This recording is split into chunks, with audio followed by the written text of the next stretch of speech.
Example number 6 है, right the numbers 2.31717 में अगर आपके पास ऊपर कॉन्जुगेट या बाद इसको बोलते हैं स्टम हो, तो इसका मतलब होता है कि आपकी जो डिजिट्स हैं वो रिपीट हो जाते हैं, that is this so right the numbers 2.317 as the ratio of integers की फॉर्म में इसको रिप्रेजेंट करना है।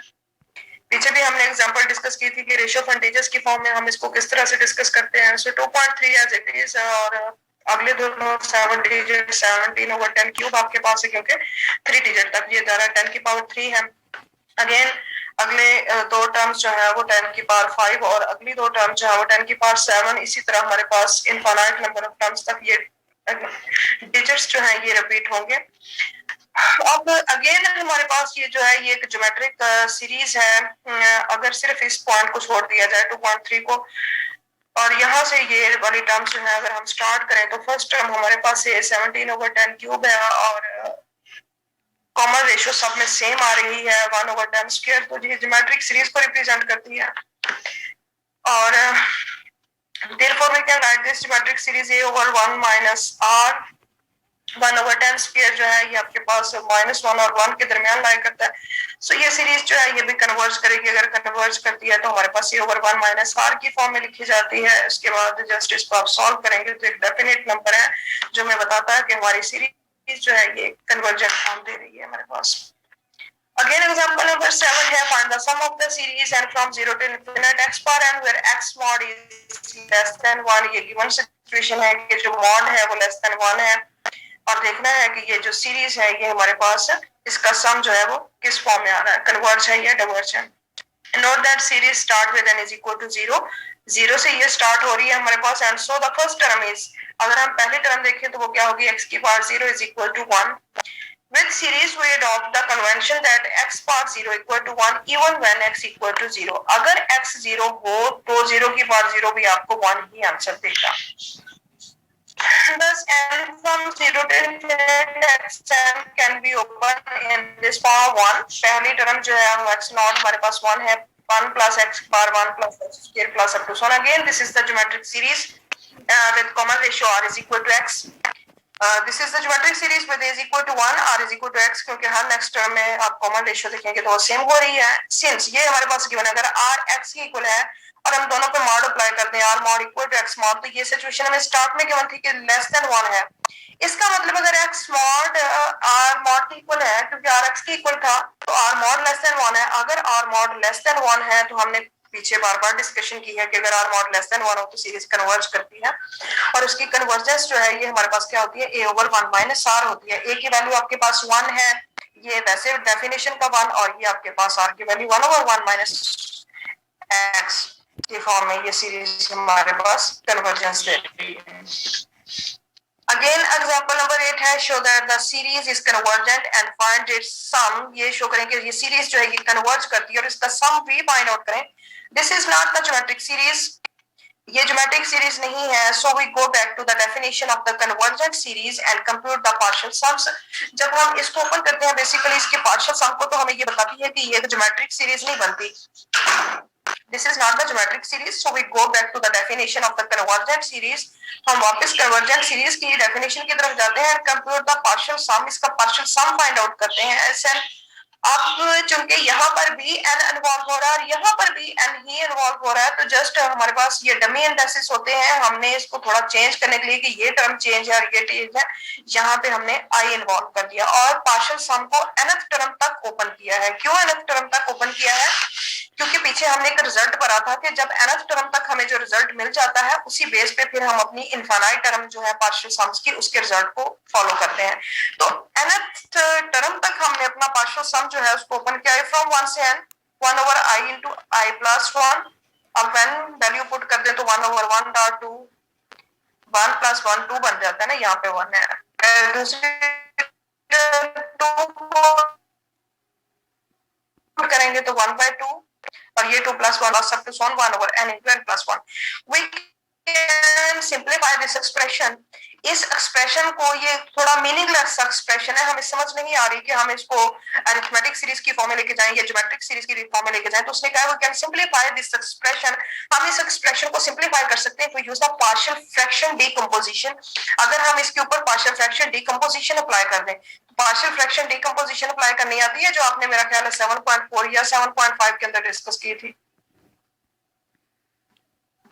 स्टूडेंट्स कर सकते हैं ना आप लोग? A over I plus one, A over I plus one, A और बी का आंसर फाइंड करें कि क्या 1 और -1 ही आ रहा है। पेजेस पे करें अपने, जरा जल्दी से बताएं।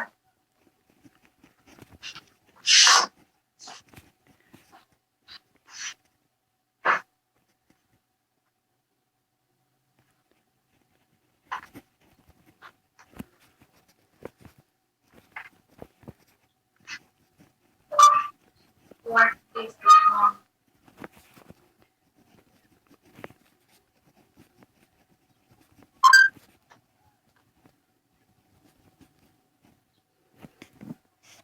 यस मैम, यही आते हैं।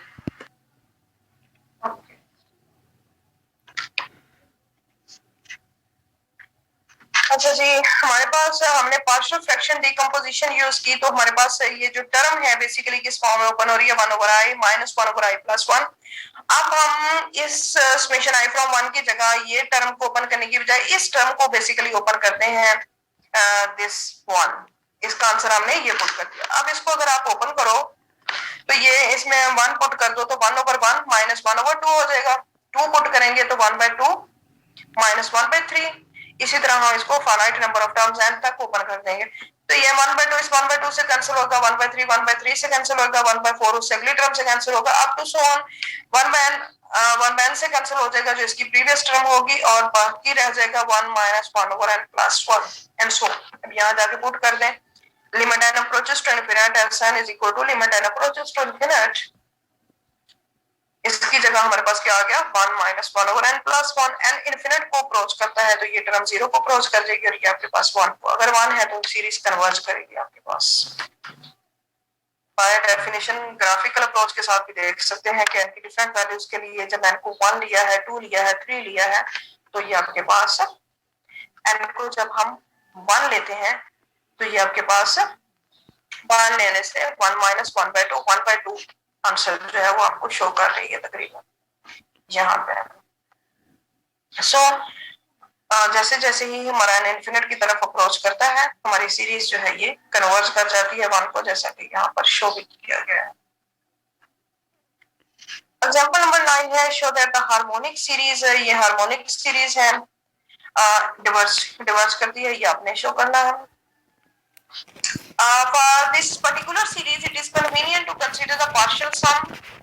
ये सीरीज की डाइवर्जेंस फॉर्म देखने के लिए उसने कहा कि ये कन्वीनियंट है, ये हमारे लिए ज्यादा बेहतर है कि हम इसके पार्शियल सम जो है वो S2 कंसीडर करें, S4 कंसीडर करें, S8, S16, S32 and show that they becomes large, और ये शो कर देंगे कि वो लार्ज होते हैं। अब देखें, अगर आपके पास एक S1 अगर हम इसके अंदर डिस्कस करें, या S3 डिस्कस करें, या S5 डिस्कस करें, तो एक दफा फाइनाइट नंबर ऑफ टर्म्स और दूसरी दफा इनफाइनाइट नंबर ऑफ टर्म्स आती जा रही हो, तो डेफिनेट इनफाइनाइट को जब भी फाइनाइट में ऐड करते हैं या सब्ट्रैक्ट करते हैं तो आंसर इनफाइनाइट ही रहता है। तो उसने कहा कि हम सिर्फ इसको इवन नंबर ऑफ टर्म्स की तरह देख लेंगे, 2 की पावर के साथ देखते हैं।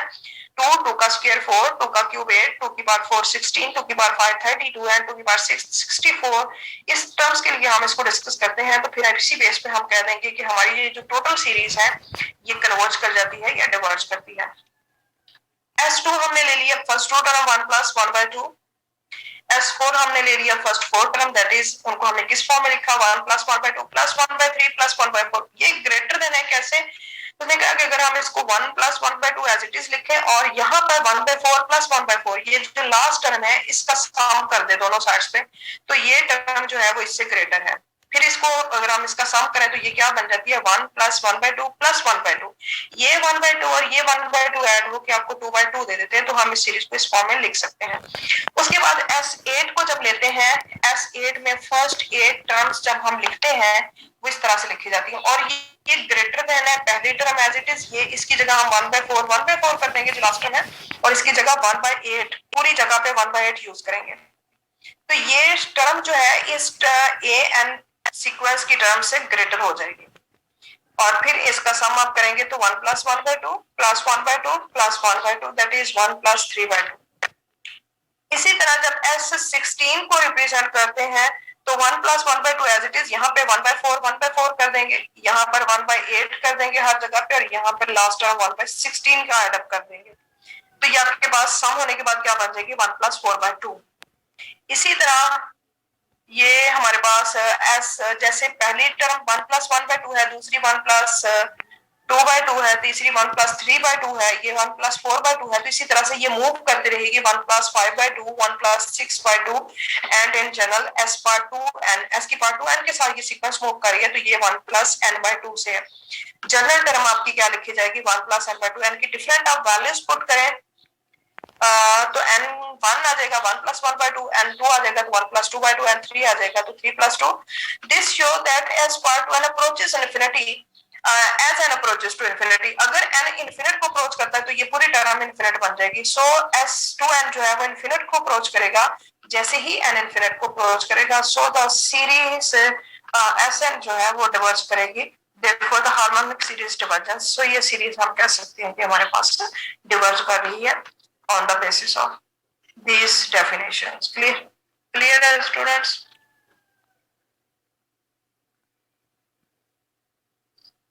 Students clear है? कर दें। बेटा इसमें जस्ट उसने ये बताना है कि जैसे भी हमने पीछे एक सीरीज को डिस्कस किया तो हम इसकी, जब हमने इस सीरीज को बेसिकली हमारे पास कोई मीनिंगफुल आंसर नहीं था, फिर हमने उस पर क्या अप्लाई कर दिया, पार्शियल फ्रैक्शन डिकम्पोजिशन अप्लाई की उस सीरीज के ऊपर, फिर उसको देखा कि ये हमारे पास डिवर्ज कर रही है, ये कन्वर्ज कर रही है। सेम इसी तरह जब हमने अपनी इस सीरीज को ओपन किया तो हमें ये कोई मीनिंगफुल आंसर नहीं दे रही थी, फिर हम ना कोई डेफिनेशन इसके ऊपर लगाते हैं। इसके ऊपर डेफिनेशन लगाने के लिए उसने कहा कि हम बजाय इसके के सारी ही सीरीज को देखें, S1 को, S2 को, S3 को, S4 को, हम सिर्फ 2 की पावर n वाली सीरीज उठा लेते हैं, S2 S4 S8 S16 S32, और इनकी बेस पे अपनी पूरी सीरीज का रिजल्ट दे देते हैं। अब S2 को उसने पहली दो टर्म्स के साथ, क्योंकि S1 1 होता है ना, S2 1 प्लस पहली दो टर्म्स का सम होता है, पार्शियल सम्स है ये आपके पास। S4 जो है वो फर्स्ट 4 टर्म्स का सम है। अब ये सम जो है उसने कहा कि ये वाला सम जो है वो इससे ग्रेटर है, क्योंकि अगर हम इस पूरे सम को, ये उसने एक डेफिनेशन अप्लाई कर दी कि अगर हम ये टर्म एज इट इज रहने दें और इसको 1/4 + 1/4 ये जो लास्ट टर्म है उसके साथ सारी टर्म को रिप्रेजेंट कर दे, तो ये टर्म इससे ग्रेटर बन जाती है, और इसको वो 1 + 2/2 फॉर्म में लिखा है। इसी तरह S8 जो है वो फर्स्ट 8 टर्म्स का सम है, और वो ये सम जो है ये इससे ग्रेटर है इस पिछले वाले सम से, क्योंकि इसमें उसने इस सारी सीरीज को 1/8, क्यों, अगर 1/5 की जगह अगर आप 1/8 रिप्लेस कर देते तो डेफिनेट ये टर्म जो है ये ग्रेटर हो जाएगी इस पूरी टर्म से, और इसका सम हमारा 1 + 3/2 दे रहा है। इसी तरह 16 लेते हैं तो फर्स्ट 16 टर्म्स का सम जो है, यहाँ पे फर्स्ट 16 टर्म्स का सम इसी तरह होना है ना, 1/5 + 1/6 + 1/7 + 1/16 तक जाएगा फर्स्ट 16 टर्म्स का सम, और ये ग्रेटर देन है, ये वाला सम जो है ये ग्रेटर है इस सम से। अगर हम सारी इस पूरी वैल्यू को 1/16 से रिप्लेस करते हैं, इसको पूरी वैल्यूज को 1/8 से रिप्लेस करते हैं, और इसको 1/4 से रिप्लेस कर देते हैं। तो इसी तरह S2n जो है ये आपके पास ग्रेटर देन होगा 1 + n/2 से, क्योंकि अगर आप यहाँ पे 1 पुट करते तो S2 ग्रेटर देन है 1 + 1/2 से। अगर S4 पुट करते हो, 2 की पार्ट n की पार्ट 2 पुट करते हो तो ये 1 + 2/2। इसी तरह ये सीक्वेंस मूव करती रहती है। इवन जब n इन्फिनिट को अप्रोच करता है तो S2n भी इन्फिनिट को अप्रोच कर जाता है। सो हम कह सकते हैं कि हमारी सीक्वेंस जो पार्शियल सम जो है या सीरीज जो है ये बेसिकली डिवर्जेंट फॉर्म है। उसके बाद थ्योरम नंबर 6 है, if the series is convergent then limit n approaches to infinity n = 0। अगर सीरीज कन्वर्ज कर रही हो तो जो n का मतलब होता है nth term of the sequence, sequence की nth टर्म, ये सीक्वेंस बनती है ना, अगर इनका सम ना लें, इसको वैसे रिप्रेजेंट करें तो ये क्या बनती है, A1 A2 A3 up to so on। an हमारा nth सीक्वेंस को रिप्रेजेंट करता है। तो n approaches to infinite a n nth sequence जो है वो 0 आंसर देती है अगर सीरीज कन्वर्ज कर रही हो। तो हम देखते हैं कि क्या ये रिजल्ट हमारा सेटिस्फाइड होता है। सीरीज को हम किस तरह से रिप्रेजेंट, सीरीज यही है ना हमारी, तो हमारे पास series S N series sum of N term क्या है, a1 a2 plus an, then an। अब हमने चूंकि रिजल्ट इसके लिए लेना, तो इसमें से हम an को इधर रखते हैं, बाकी सारी टर्म को उधर ले जाते हैं, तो an किसके इक्वल आ गया, sn, और ये अगर sn है तो an तक है, इससे पीछे तक की जितनी भी टर्म्स होंगी वो sn माइनस 1 होगी ना students, sn minus plus a2 plus up to so on an minus 1 तक, वो टर्म्स हम लेफ्ट हैंड साइड पे ले गए, तो वो हमारे पास क्या बन गई, minus sn minus 1। Since summation an is convergent, ये गिवन था कि ये summation जो है ये कन्वर्ज करता है, therefore the sequence sn is convergent। अगर ये summation कन्वर्ज करता है पूरा, तो ये सीक्वेंस कन्वर्ज करती है, therefore limit n approaches to infinite sn equal to s, converge करके एक डेफिनेट नंबर को अप्रोच करती है। सिंस अब हमने ये देख लिया कि ये सीक्वेंस तो हमारी कन्वर्ज करती है, देखना ये बाकी है कि क्या ये सीक्वेंस भी कन्वर्ज करती है, डेफिनेट, क्योंकि अगर n इनफिनिट को अप्रोच करता है तो n-1 भी इनफिनिट को ही अप्रोच करता है, उससे एक टर्म कम भी करते हैं तो वो भी इनफिनिट को अप्रोच करती है, इतनी बड़ी तो वैल्यू होती है ये। अगर n-1 भी इनफिनिट को अप्रोच करता है तो हमारे पास s-1 भी कन्वर्ज करेगी और ये भी एक डेफिनेट नंबर को अप्रोच करेगी, therefore limit n approaches to infinite an, limit n approaches to infinite sn minus limit n approaches to infinite sn minus 1, दोनों ही हमें ऐसा आंसर दे रही है और ये जीरो है। यही हमने प्रूव करना था कि अगर सीक्वेंस सीरीज कन्वर्ज कर रही हो तो जो हमारी सीक्वेंस है an अप्रोचेस टू इनफिनिट, वो हमारे पास क्या होगी, जीरो होगी। इसी से रिलेटेड दो नोट है, वो नोट हमें क्या बताते हैं, इनमें से एक बताएगा कि कन्वर्ज ट्रू नहीं है, अगर सीरीज कन्वर्ज करे तो an हमेशा जीरो होगा, लेकिन अगर an जीरो हो तो उसका ये जरूरी नहीं है मतलब कि सीरीज हमेशा कन्वर्ज करेगी, सीरीज कन्वर्ज भी कर सकती है या सीरीज डाइवर्ज भी कर सकती है। उसी से रिलेटेड हमारे नोट है, note number 1, note 2, with any series summation an we associate two sequences, with the series an we associate two sequences, उसने कहा हम इसके साथ दो सीक्वेंस जो है उनको एसोसिएट करेंगे, the sequence has n of its partial sums and the sequence an of its terms। जो s n है वो पार्शियल सम्स की सीक्वेंस है और an जो है वो टर्म्स की सीक्वेंस है। टर्म्स की सीक्वेंस और पार्शियल सम की सीक्वेंस का डिफरेंस पता है ना स्टूडेंट्स आपको,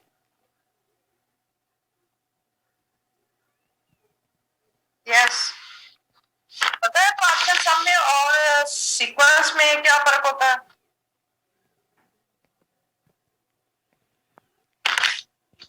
जब आप टर्म्स की सीक्वेंस की बात करते हैं तो टर्म्स की सीक्वेंस का मतलब होता है कि पहली टर्म a1, दूसरी टर्म a2, तीसरी term a3 up to so on.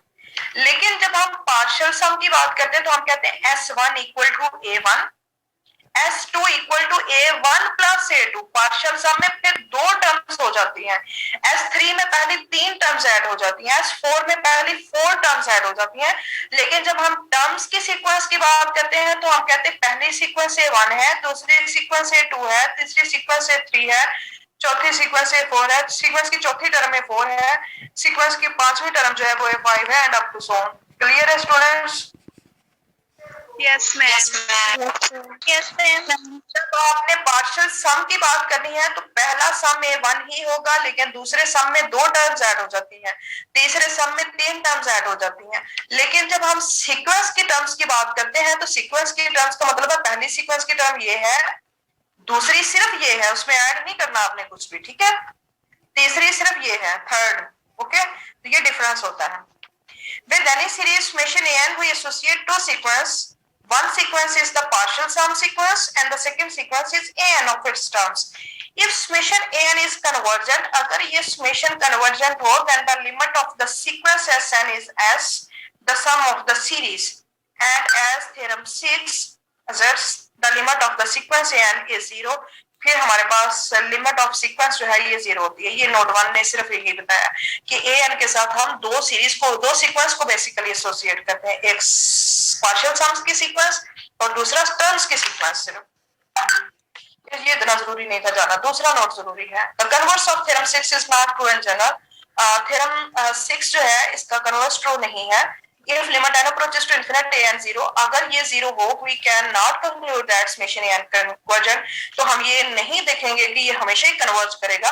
Observe that the following harmonic series, उसने कहा पीछे हमने एक हार्मोनिक सीरीज डिस्कस की है summation 1 by n के साथ. Observe that the following series summation 1 by n we have. अब उसकी अगर हम nth टर्म को डिस्कस करें, जैसा कि ये nth टर्म है 1 by n, जैसे ही n इनफिनिट को अप्रोच करता है उसकी nth टर्म 0 को अप्रोच करती है. But we showed in example number 9, लेकिन एग्जांपल नंबर 9 में हम ये देखा कि जो सीरीज है वो कन्वर्ज नहीं करती. an अगर 0 हो तो हमने कहा कि हमारे पास जरूरी नहीं है ये कन्वर्ज करे. उस वक्त ये सीरीज डिवर्ज कर रही थी, तो कन्वर्ज जो है वो इस थ्योरम का हमेशा ट्रू नहीं है. अगर an 0 है तो हो सकता है सीरीज कन्वर्ज करे, लेकिन हो सकता है कि सीरीज डिवर्ज भी कर जाए. क्लियर है students? Yes, ma'am. Yes, ma'am. उसने इसके साथ उसने कहा कि अगर हमने nth टर्म सीक्वेंस के लिए है 1 by n, वो तो 0 है, लेकिन सीरीज जो है वो 9 एग्जांपल के मुताबिक सम 1 by n डिवर्ज कर रही है, वो कन्वर्स नहीं कर रही, तो कन्वर्स हमेशा ट्रू नहीं होगा. Test for divergence. if limit n approaches to infinity n does not exist, or limit n approaches to infinity n not equal to 0, then the series is divergent. अगर an 0 हो, हमने एक result पढ़ा कि अगर an 0 हो तो ये कन्वर्ज भी कर सकती है, ये डिवर्ज भी कर सकती है.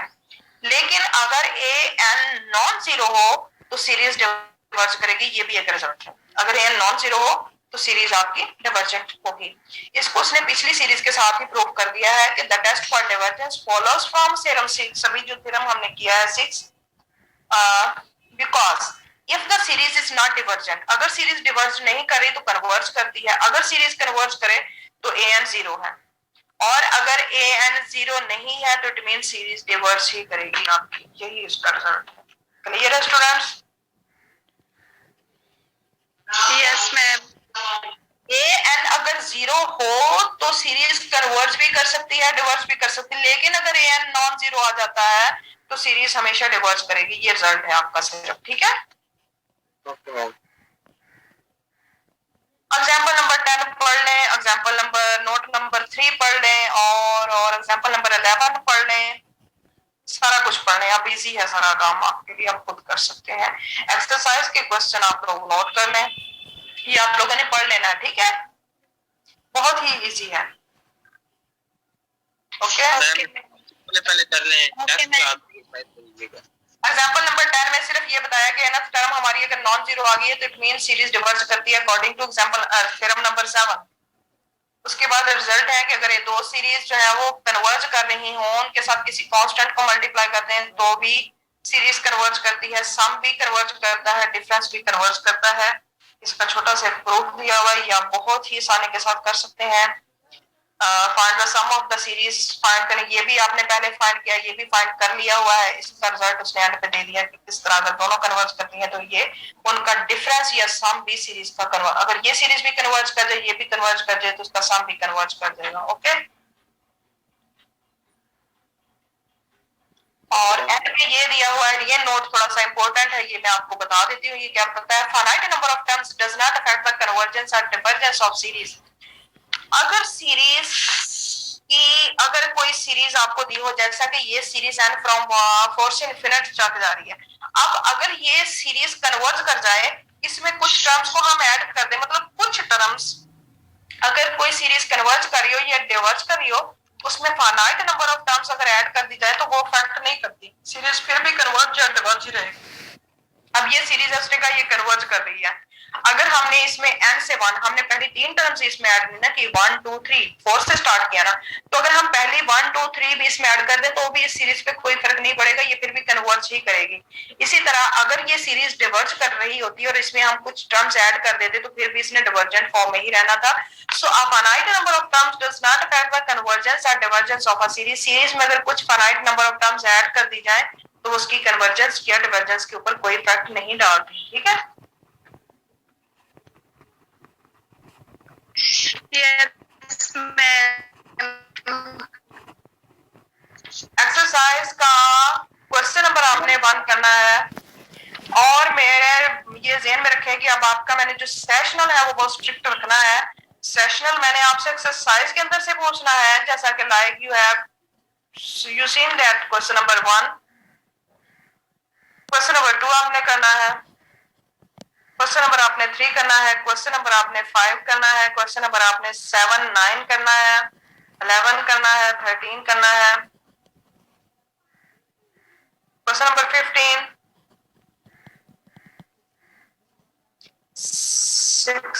15 17 19 21 23 45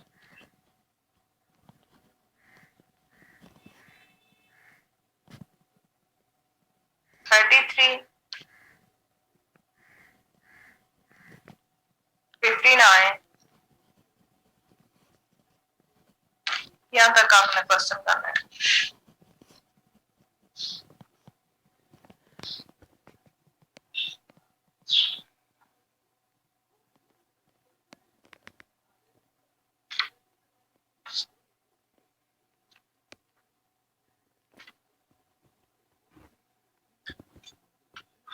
ओके स्टूडेंट्स, मेरी नेक्स्ट वीक क्लास है और फिर इतना ही बोला जाता। ठीक है जी, मुझे अटेंडेंस यहाँ से सेंड कर दीजिएगा। ओके।